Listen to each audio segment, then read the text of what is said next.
Hello, everyone. Now we're live. Hello. As you can see, hi, everyone. We're live with Carlo. Vlad and myself have a great pleasure to have Carlo joining us for a half an hour talk on effectiveness, time management, and things that are sounding very important for a coach. Yes, really, I have to say. It's a very interesting. First of all, thank you for inviting me in this live on Facebook. I'm very happy to be part of this moment. It's very nice to have you, and also because I know you from other contexts, and I've always appreciated the way you look at topics like this and how you bring in not only the coaching side, but you bring in also those elements that you may consider a lot of times like more in the direction of project management or effectiveness, or things that they sound very business-like and very consulting related, but in the same time they provide a lot of input and useful tools to work and grow. So from this perspective, I'm really interested at how did you first of all went in this direction of effectiveness? Oh wow. It's a very interesting question. I started to work as a consultant 26, my gosh, years ago. And I started with a Danish company, which is TMI, Time Manager International. And I've started 26 years ago, exactly with a program on time management. They were really, really famous in all over the world for this kind of program, and this program was applied to different levels in the organization, but also at a personal level, because we were in that moment we were talking also to people. So I'm very happy to talk about this topic, because it's a big part of my life, I have to say. So I started to work as a professional in the time and effectiveness, not in a business environment, but also under a personal point of view. And so I started exactly in this way. And during the years, I've also studied a lot of books and articles, and I wrote something also on this kind of topic. And someone started to think that I'm an expert. Or an expert. I would say 26 years of experience and books and articles qualify you to say expertise. Probably yes. It's also interesting how in this moment this kind of topic is arriving again, because in this moment a lot of people are working from home, and so their life, of course, because of COVID, their life has been changed deeply, because people that are working from home, they are in some way, I can say, confusing their personal life and their professional life. So the boundaries that people has had for years, that help them to distinguish between the personal aspect and the personal time and professional time, has been completely divided. Now people are matching a new way of living this topic, and so many companies are asking me, okay, please help our people to really understand how to balance their professional and personal life. So I'm very interested in this kind of topic, because still in this moment has become very, very important for a lot of people. I am glad we have you, and you have also experience in training, because both of us, Christina and me, we have the same experience when it is coming about time management and effectiveness. I always think that there is a combination between the knowledge you need to be able to do it better and some traits that can be coached or mentored in order to do it better. And I would like to continue our discussion on this area. Where is the line between training and coaching when it's about time management and effectiveness? Great question, Vlad. Very interesting question. I agree with you. It's a combination of techniques and tools, but there is also a big part of we can talk about personal attitude. And on this second side, a coaching approach is very, very important when you talk with people. Yesterday, I was with 15 people in an organization here in Italy, and we were talking about time management. Of course, if you really want to be effective in your life, yes, I can give you many techniques and tools, the agenda, the calendar, the system, Outlook or Lotus Notes or whatever you want. But the most important part is your personal part. So every time I train people, in some way, I have to coach them in a group way, of course, on something specific. First of all, I have to give them the possibility to reflect on their objectives, their goals. And that's a very interesting part. And of course, you have to use your coaching abilities in order to give them access to this kind of information. It's very interesting how easy it is for people that are working in an organization to perfectly define their working goals, because there is an organization that give them the goals. But the most important question that you can ask them is giving them space to reflect on which are their personal goals. First of all, because we need our personal direction, our personal vision. Who do we want to be in the future?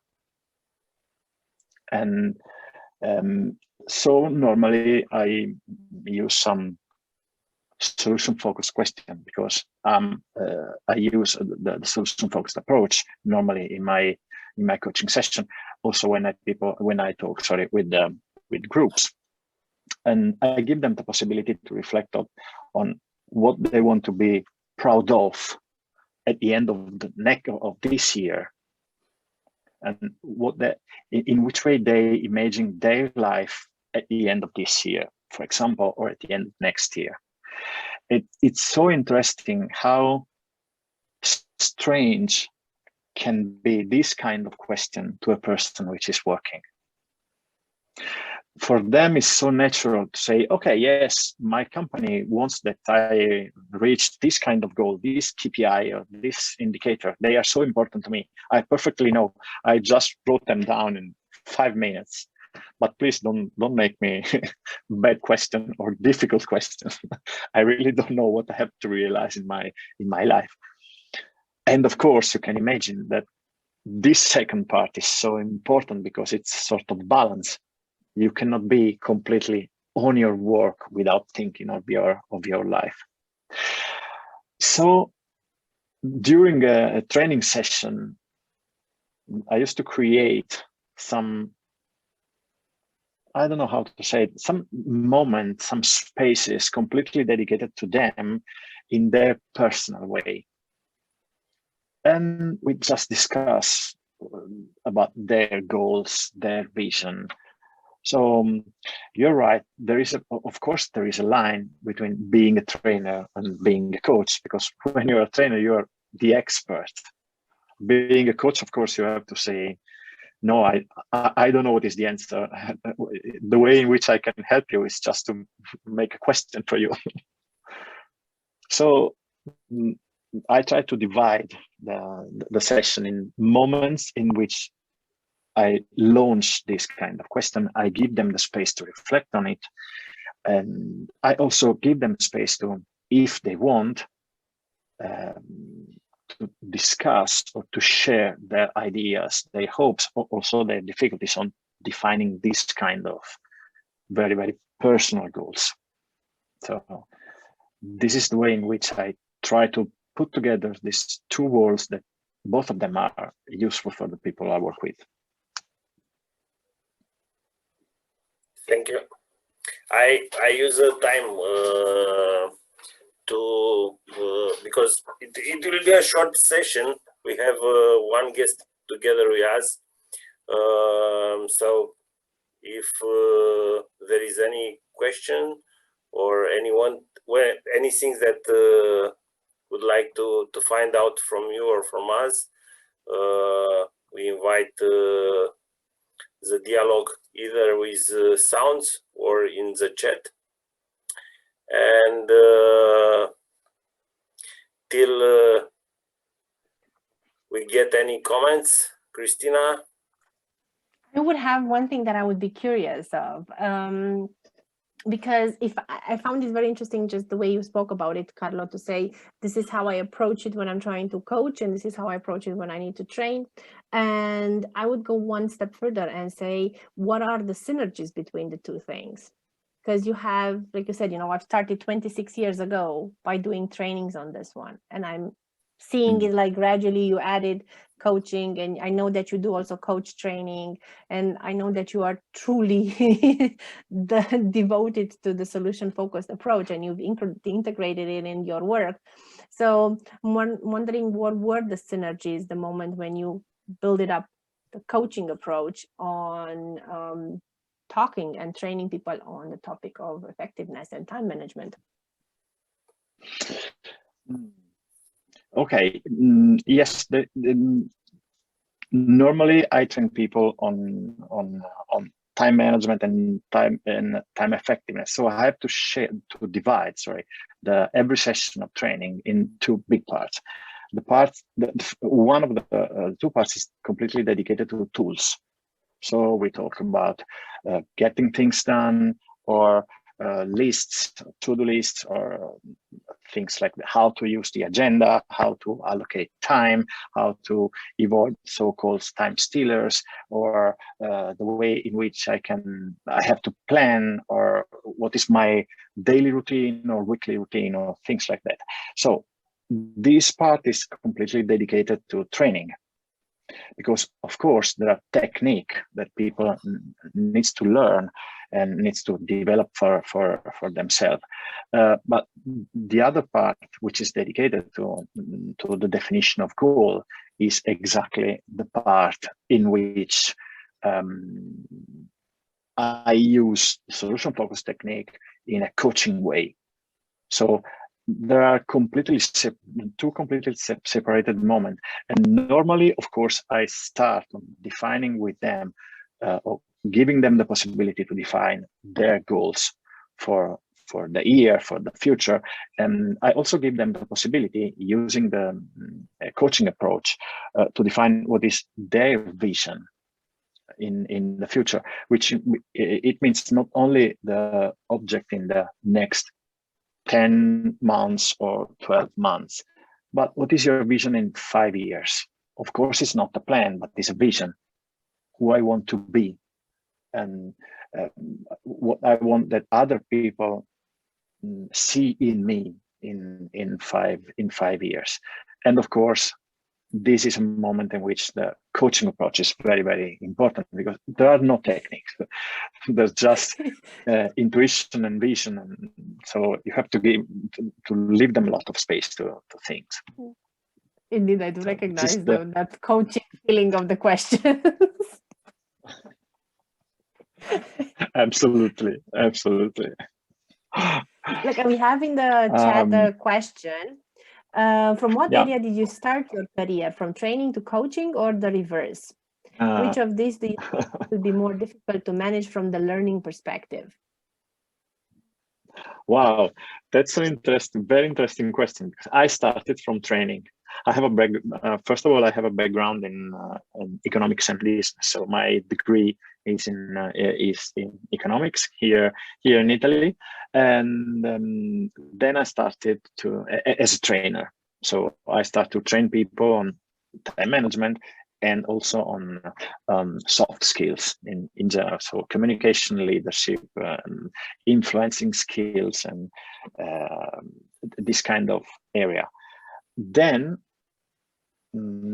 probably 10 years ago, I started to move towards the coaching. And I think it has been a very difficult path for me, because starting from the position of being a trainer, you feel, or I felt the responsibility to have the right question, the right answer to the question, because when you are a trainer, you are helping others to learn. So you have the content. And my transformation from the being a trainer to being a coach has been a little bit difficult, because I had to change completely my approach and become a person that was able not to have the answer in mind, but create the right question in order that the answer can pop up in the mind of someone else. So this has been the most difficult transformation for me, I have to say. The other part of the question is, which of these do you think it would be more difficult to manage? That's exactly the part I was describing. The movement from being a trainer to being a coach, for me, has been difficult, just because I have to learn to give space to other people to think and reflect, and without giving any kind of suggestion,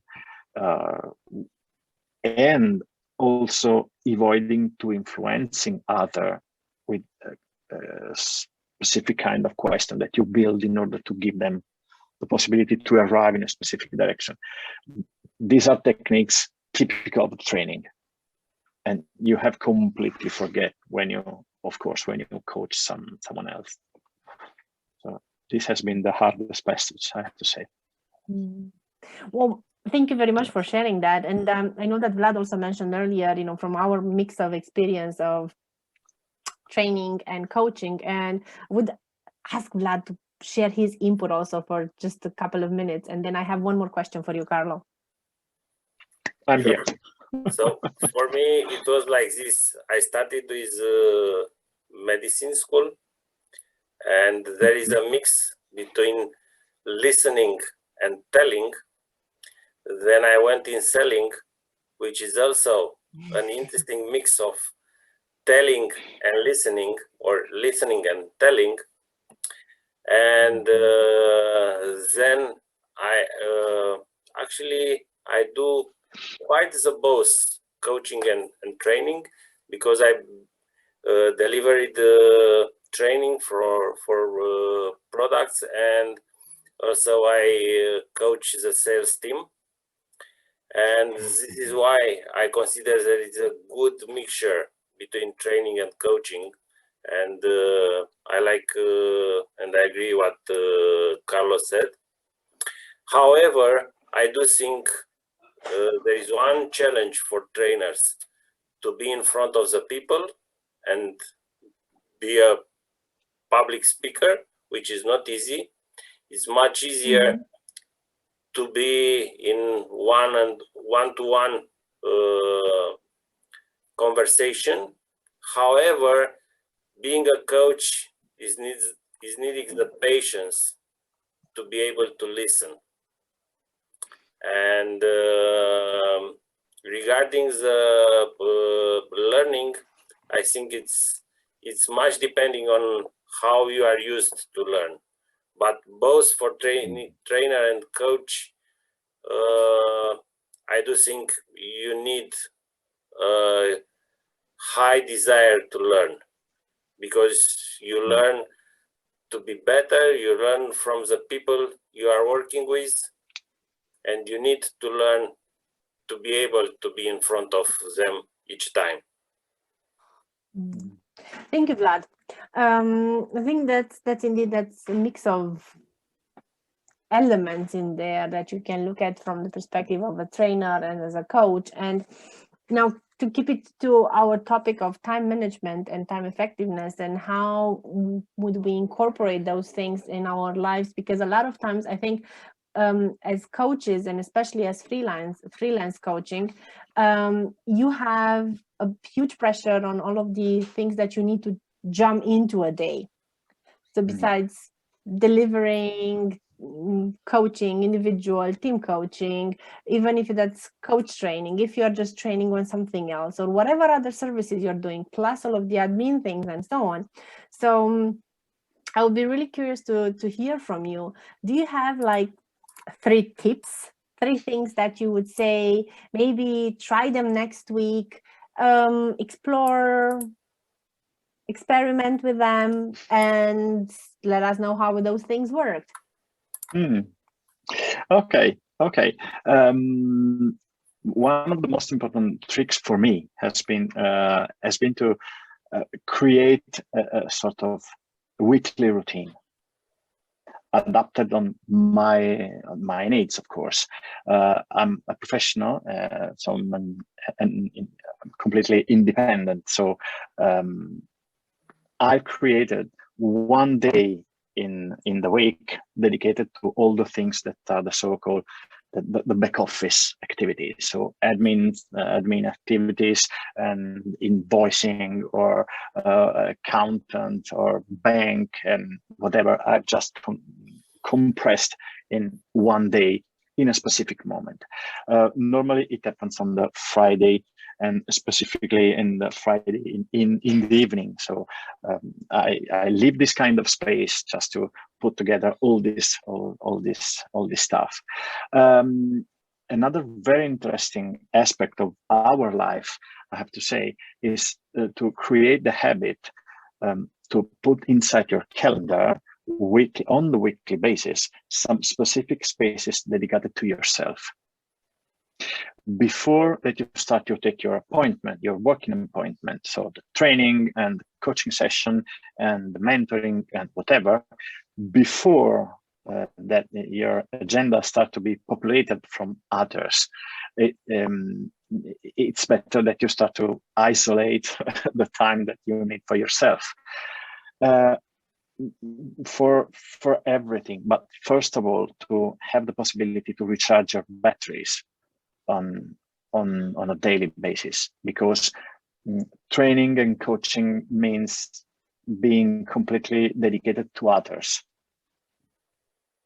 and it has a very big impact on ourselves, on our level of energy. So we need to learn how to manage this kind of level of energy on ourselves, and it means having also a little space, but every day, and strategically distributed during the week, in a way that you can recharge your batteries as soon as possible, just to enter in the next session or in the next training or in the next whatever interview or mentoring or whatever you are doing.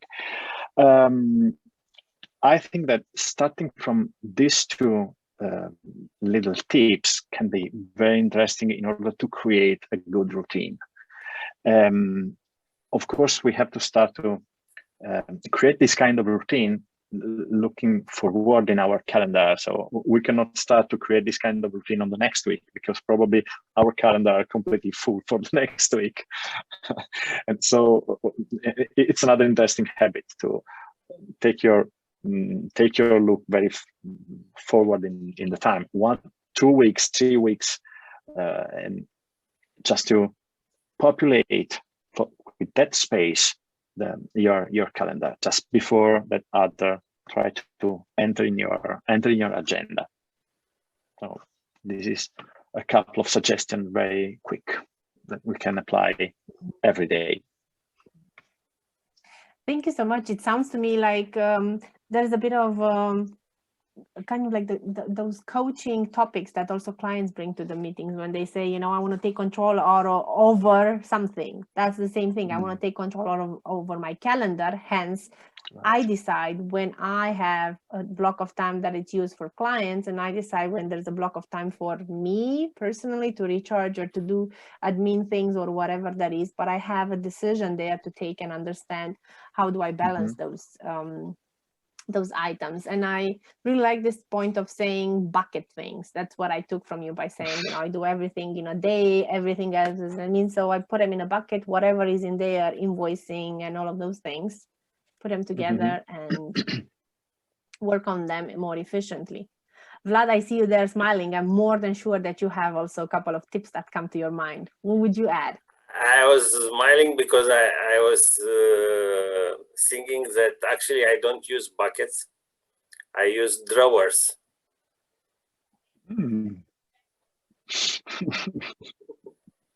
But it's quite similar. I will keep it more on coaching, and I like always to use two questions: why and what, for everything we are doing. I always ask myself why I'm doing this and what I have to accomplish to know that I move things, or I at least progress a little. And I use this with the clients as well. Second, it's a question that I like to put to my clients. It's a kind of reframing. If I will need an advice from you to be more effective, to manage my time, what would you tell me? And when the clients start, actually it's very easy to tell you what to do, but it's not so easy to do it. I always know that it's a coaching issue and not a training that should be delivered. And these are two things that I like to keep in mind, and always is a challenge that I keep for myself and for my clients. Keep some time, and I like what Carlo said, that keep some time for you. Keep some time for you to try new things, to challenge yourself, to do things different, to explore, to see if things can be done different, better, or anything that can be helpful to improve yourself, because there are a lot of recipes, and I think they are not working for each of us. For instance, if I talk with someone about block of times, there is Pomodoro time, there is school hour, there is 1.5 webinar or training session. It depends on what you are doing and how it's working best for you. And also it's Michelin, via Michelin advice for driver. 2 hours, stop, have 10 minutes break, go further 2 hours. And it's depending what it's working for you, but the structure is the same. Do some activity, get focus, take a short break, go further. And always keep some buffer time, because things are not, or most of the time are not as we are planning to be. Indeed, and I'm looking also at the time right now. Yeah. And thinking, sorry.